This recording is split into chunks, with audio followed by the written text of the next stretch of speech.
زار رئيس مجلس أمناء شبكة الإعلام العراقي مجاهد أبو الهيل وعضو المجلس الدكتور هديل كامل الفنان الكوميدي سعد خليفة الذي يرقد في مستشفى الكرامة إثر إصابته بعجز كلوي.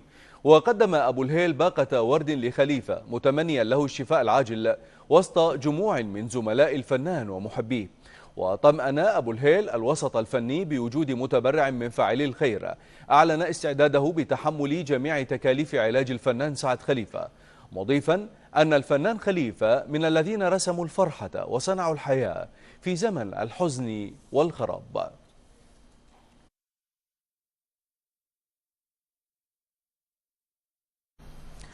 سعد خليفة الذي طالما أسهم برسم الفرحة والابتسامة على وجوه العراقيين بأعمال فنية كوميدية يرقد اليوم في إحدى مستشفيات بغداد بعد تعرضه لوعكة صحية.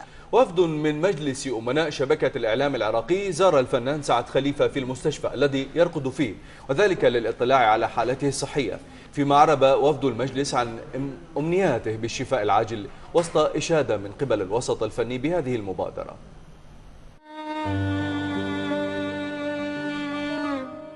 المرض يسرق الابتسامة من الفنان الكوميدي سعد خليفة الذي تعرض لوعكة صحية ألمت به، عجز كلوي حاد نقل على أثره إلى المشفى. الحال على ما هو عليه، لكنه بحاجة إلى تداخل جراحي عاجل لإنقاذه وتماثله إلى الشفاء وعودته إلى جمهوره الذي يترقب ذلك. خليفة الذي أعطى إلى الخشبة والعدسة منذ عام 1990 بحاجة إلى وقفة حقيقية تعيده إلى عافيته. سعد محتاجنا، محتاج كل واحد لازمه. صدقني في اليوم انا جيت سعد خابرني مسخن يبكي مثل الطفل اللي شفته، بس يظل يبكي.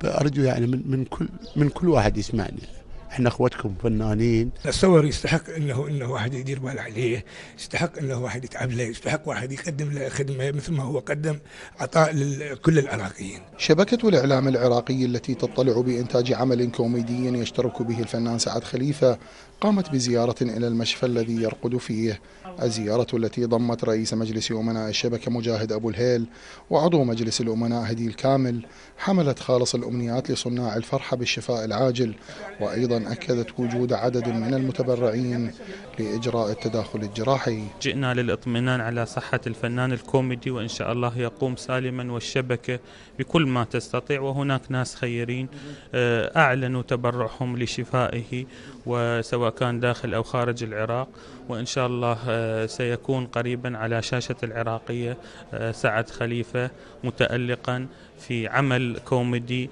في رمضان إن شاء الله يقوم سالما. والآن هم الفنانين كلهم محلقين حوله وكثير من المجتمع العراقي سواء كانوا رجال أمن أو مواطنين عاديين. هناك مسعى حثيث لأن نوفر له يعني ما يغطي تكاليف علاجه وينقذ يعني ما يخص الحالة اللي هو يعني منها، وإن شاء الله العراق بخير وفي ناس طيبين ويتوفر بهم النبل والإنسانية ولهم مبادرات كريمة، و يعني أملنا هذا الجانب الحمد لله، وإن شاء الله نقول للعزيزنا سعد يشد حيله ويقوم حتى ترجع البسمة إلى وجهه ويقدر يرجع البسمة إلى وجوه جمهوره. ولم تقتصر هذه الزيارة وأخريات على شخصيات حكومية وعامة، بل تعدتها إلى مئات المواطنين من مختلف الفئات والشرائح، بل وحتى ناشطون ومدونون. نتمنى الشفاء العاجل إن شاء الله فناننا العزيز، وندعو الحكومة العراقية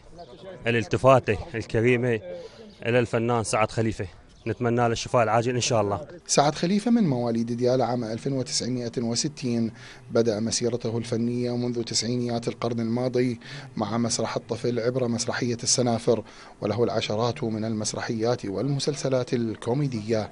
من بغداد غيث طلال، العراقية نيوز.